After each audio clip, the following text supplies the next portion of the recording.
that my headphones weren't on. Huh? Are they all the way up? Um, I'm not quite sure. Yes. What does that do? That's Okay. So I just wanted to let you know that we did do many takes as practice runs, but apparently that doesn't really matter. So for take 5,000, it seems like. But my name's Elaine Waterman. We're here for Second Friday at the Firehouse Art Center. And we are going to be debuting 3 artists for June. And our first 2 artists are Helios Lucida and Barbara Rudlaff, and they offer 2 strikingly different takes on the genre of portraiture. And then upstairs, we're going to be visiting with Monica Carroll, who is our artist member feature for this month. And if you wanted to just follow me in for our gallery walkthrough, we are going to start out with our main gallery and Helios's show, Unusual Suspects.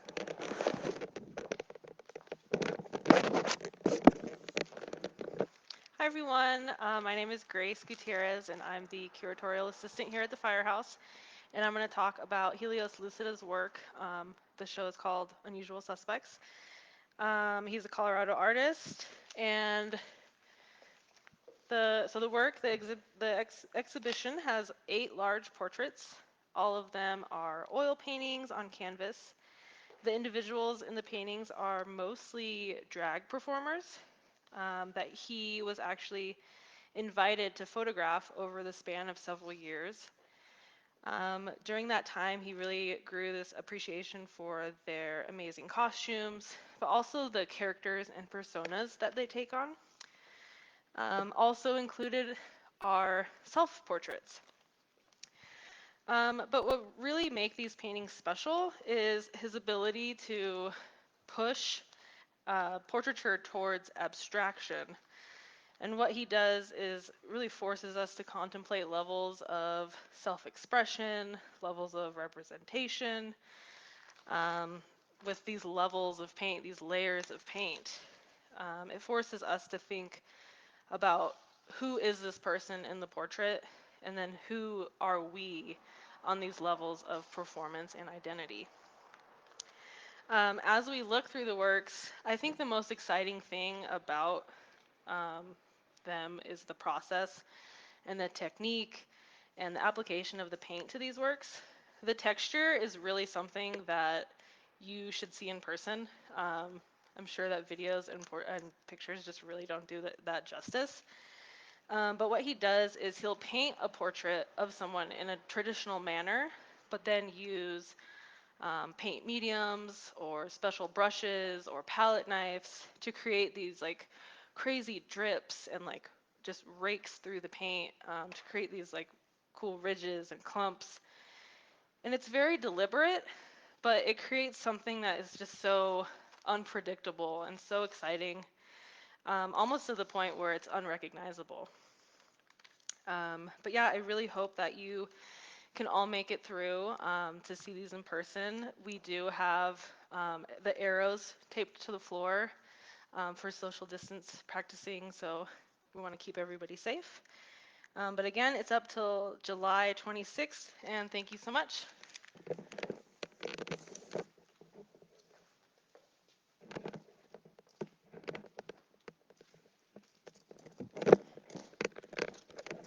Okay, so thank you, Grace. We are going to head up the stairs now to our Studio C pop-up, where Monica Carroll is going to highlight a surprising star of COVID-19 and quarantine. Our artist member program has 50 members right now. They are local artists in Longmont and Boulder County community. And walking into Studio C, we are going to find Monica and her wonderful work.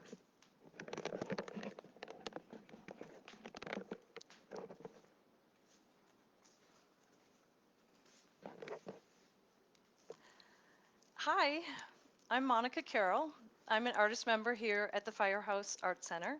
And first, I just wanted to say thank you to the Firehouse and to Elaine for giving me a chance to share this project. It's great to see it installed in a place other than my studio. So I thought I'd share a little bit of the backstory of how this came about. It began 3 months ago, and had you asked me 3 months ago if I would be standing here in front of 27 12 by 12 oil on canvas still life paintings of a roll of toilet paper, I would never have predicted that.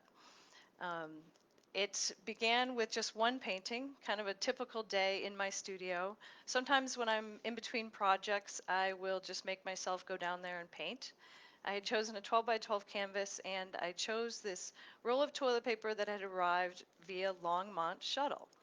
And the story there was they had run a campaign early in the COVID 19 quarantine and were reaching out to local community members to support them in a way to keep their drivers on with work. So I admired their creativity in reaching out to the community and coming up with this idea. So I quickly purchased my 6 rolls of toilet paper, slightly overpriced, and I was happy to pay that. And sure enough, 24 hours later, I received the text from Longmont Shuttle that says your delivery is en route. I hear a knock on the door, and there is the driver, Joe, dressed impeccably, complete with white gloves, and he hands me my order of 6 rolls of toilet paper. So, partly because it was such an absurd experience and I wanted to kind of think about it, remember it, and partly as a shout out to my plan was to paint the image, post it on Instagram, and just sort of spread the word.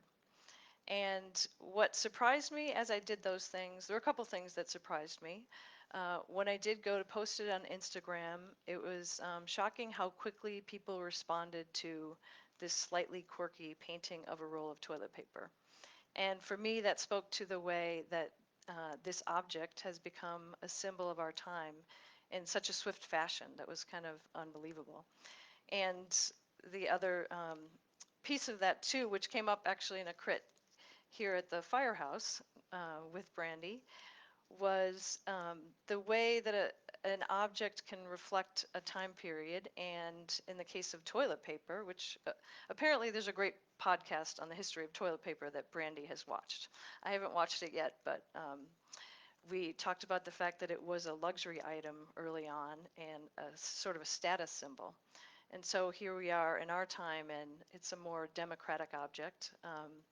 And it's also an object that reminds us of the panic that was going on early in the quarantine. So I kind of sat with that as I painted these. And the other thing that was surprising to me is not only the way people connected to it and responded, saw a little bit of the humor, but also that for me, it was a great coping mechanism for my experience of the quarantine. It was the opposite of the days that many of us were experiencing of transitioning to a remote office, being on Zoom all the time, digesting way too many digital images where you don't get any answers, and it's exhausting to take in so much information. And so I was finding that as I went down to my studio to paint this small 12 by 12 canvas, it became kind of a meditative time for me to clear the mind. And in many ways, it's really the opposite of what we're experiencing as we all communicate remotely. I'm standing there in real time, real space with just one simple object. Painting, these are perceptual paintings. I'm painting from life, and I'm interested in light and color. And that's kind of what kept me going as well. My fascination with the mysteries of light and color and how we don't understand very much about how we perceive those things, and also the ways that color evoke emotion, strong emotion, and serve as symbols in so many cultures that speak beyond language. So all of those things kept me painting because the further I got into this project, the more I thought about the history of still life painting and this object in our time. Um, and as I hung them on the wall, this presentation as more of an installation rather than individual pieces came out of another interest I have, which is the way that social media is impacting the way we perceive the world. And I have used iPhones in some of my work to gather images. I've painted from those images and I've painted from life. And what I've done here, I purposefully selected a 12 by 12 canvas as sort of a nod to the Instagram square. And when I installed them, I did have in mind the scrolling feed of images that has become sort of the way we digest imagery. And then early on when I posted them, and I'll continue to post them, hashtag it's still a life under quarantine. I discovered people responded so well that they actually were purchasing them. And the first one I made is now hanging in a house in New York. And that struck me as fascinating that the art world is in a new era in which people will consider taking into their home, a physical object, a physical piece of art when they've only seen it digitally on Instagram. And I love that. It's again another nod to the democratic way the art world could be. It's just more accessible, and yet at the same time, the physical experience of paintings and texture and color in under natural light is very important to me. So what I'm trying to explore here is what happens when you take that circle of seeing images through an Instagram feed, but then coming into a real space and seeing them where scale comes into play, where the material comes into play, and hopefully you sense that these were slow, perceptual, meditative actions that led to these paintings. So I'm going to encourage you to come in and see them because um, while Monica, museum, oh yeah. can we actually do like a closer up, because you were talking about the textures. I think it would be great to get more of a close-up look. So let's just. Sure, yeah, and many of these, it's actually a pretty thin coat since they are quick paintings, and I find that that first pass is kind of the most natural and true pass. And then in others, you'll notice that I've come back and worked them over, and especially when you work with white, I find it challenging, letting light through the white of the canvas or not, and so all throughout, I'm sort of experimenting with different levels of thickness. With I think this one's probably the thickest, or some of these.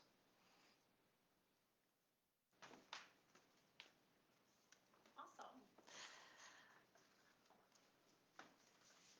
So that's pretty much what I wanted to share and encourage you. Thank you for opening the doors of the Firehouse. While people can't go to museums, it's great to know that you could come here. You have these? Okay. Awesome. Thank you so much, Monica. We love to see the take that you had for your toilet paper rolls and how it became to be so much more meaningful than just, toilet paper. So we're going to head downstairs now to our South Gallery to meet Barbara Rudlaff. And she is actually our summer artist in residence.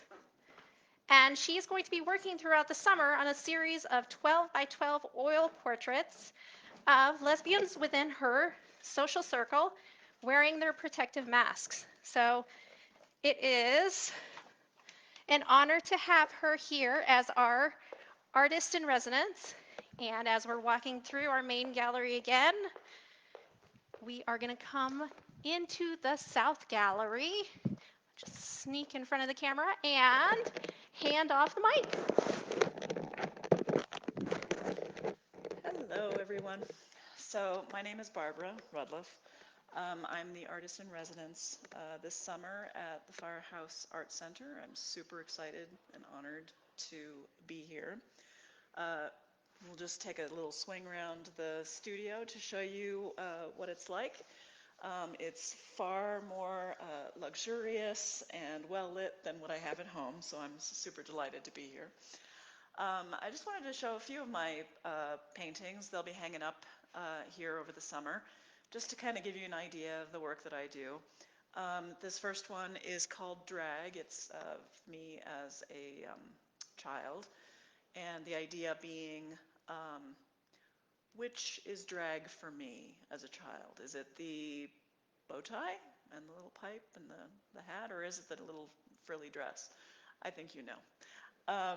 The next portrait here is called You're Prettier When You Smile, which speaks to the fact that women are far too often told to smile or encouraged or ordered to smile, and we don't really care for that.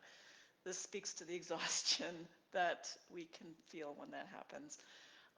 All of these portraits were to address issues that I, as a member of the LGBTQ community, have felt over the years. And so I went back and looked at pictures of my childhood and saw, there's kind of some themes here that I could use.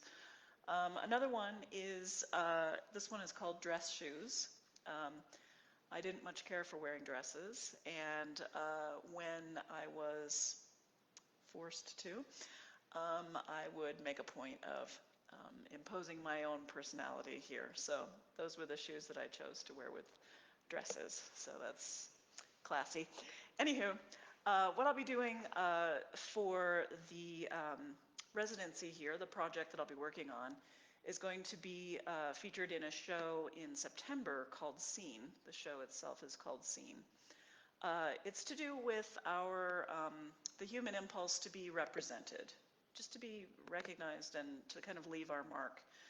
I'm going to be painting lesbians specifically because in my experience of studying art history and so on, and going around to museums around the world, I didn't see a whole lot of my people, as it were. I didn't see a lot of lesbian artists, and I didn't see a lot of lesbian subjects. So I'm going to do my bit to provide some representation and some visibility.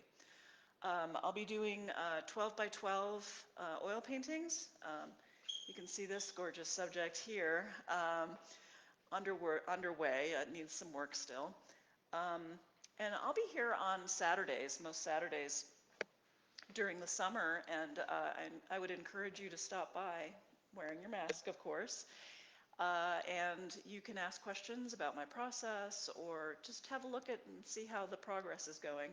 I'm going to try to get as many portraits painted as I can. It's a long process, but I'm going to rush through. You'll be able to get an insight into how I do it. For example, you can see here there's a grid over an image of myself, and that way I can fairly accurately transfer to the panel that it's painted on. So that's kind of an insight into how I work. I'm going to, given that it's Pride Month, I encourage you to wear your best rainbow gear when you stop by. And I'd also like you to share your selfies with us, whether you're a member of the LGBT community or not. We would be delighted to see pictures of you, especially in your COVID masks. Ironically, I think even though half of our faces are covered, we can still convey a tremendous amount of personality through what kind of masks we choose. Our eyes, of course, are very expressive. And more importantly, we're showing our character, that we care about the community by wearing masks out in public. We care about the health and safety of those around us. So send us your masked selfies on Instagram at #SceneAtFirehouse. And we will be so excited to see your selfies. I'm going to hand it back to Elaine now, the director of the Firehouse Art Center. They're a lovely group here. Hope to see you stop by. And fingers crossed, maybe we'll be able to see each other in person for the exhibit in September. So I'm going to hand this back. Bye.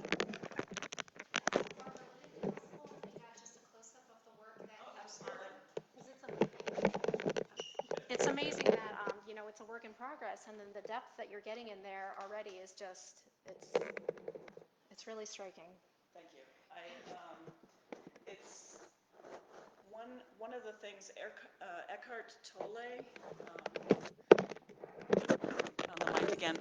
Eckhart Tolle, the philosopher, once said that to paint a subject is to give it attention and to really show, to honor the subject matter. So as opposed to just posting a photo, when you go to the trouble of trying at least to accurately represent someone in a painting, you're really showing all of that time and effort and attention that you invested in portraying someone. So that's part of the idea here too, is to honor the subjects and to have everybody be seen. That's really ultimately the hope. So that's that's my shtick. Thank you so much. And definitely, Barbara is going to be here in residence at the firehouse for a couple of months.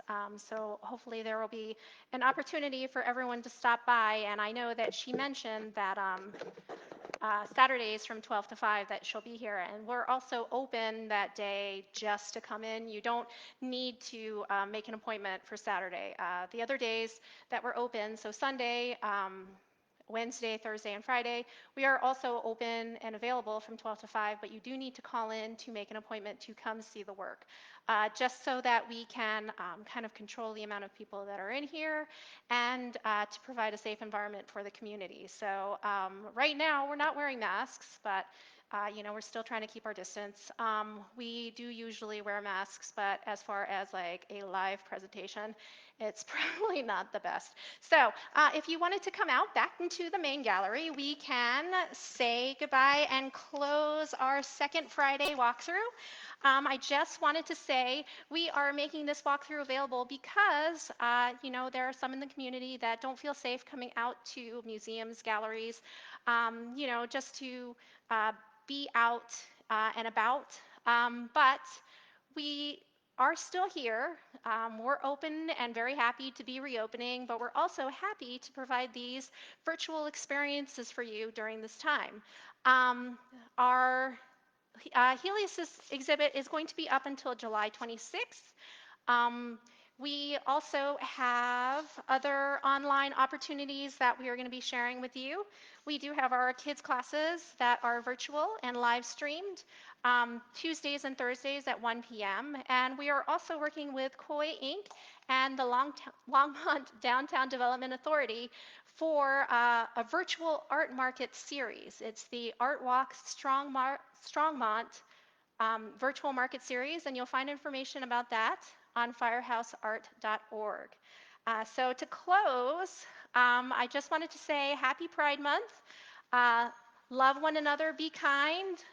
Also, we are standing in solidarity with Black Lives Matter, and if you wanted to come into the gallery, we have screens that you can print t-shirts. So come in with a light colored t-shirt, and we are offering screens, ink, an iron, and instruction, and you can print and cure your own t-shirt with a statement of support for Black Lives Matter. And also, I just wanted to show some examples of some of the kids' art that we are making in our live stream classes. And stay tuned. We're not done yet. We still have some more fun for Second Friday. In just a few minutes, we are going to be live streaming our online exhibit. Artists in Their Residence is our first online exhibit that we have ever put together as the Firehouse Art Center. But due to canceling Art Walk, we wanted to put out this exhibit to support our local artists and still have an opportunity for them to show the important work that they're doing. So don't go anywhere. We'll be back in a few minutes with our live stream of our online exhibit. And thank you so much for doing this gallery walkthrough with me. I'm so happy to have been able to share Helios Lucida's work, Monica Carroll's work, and also Barbara Rudlaff's work. Bye, guys. I'll see you in a few minutes.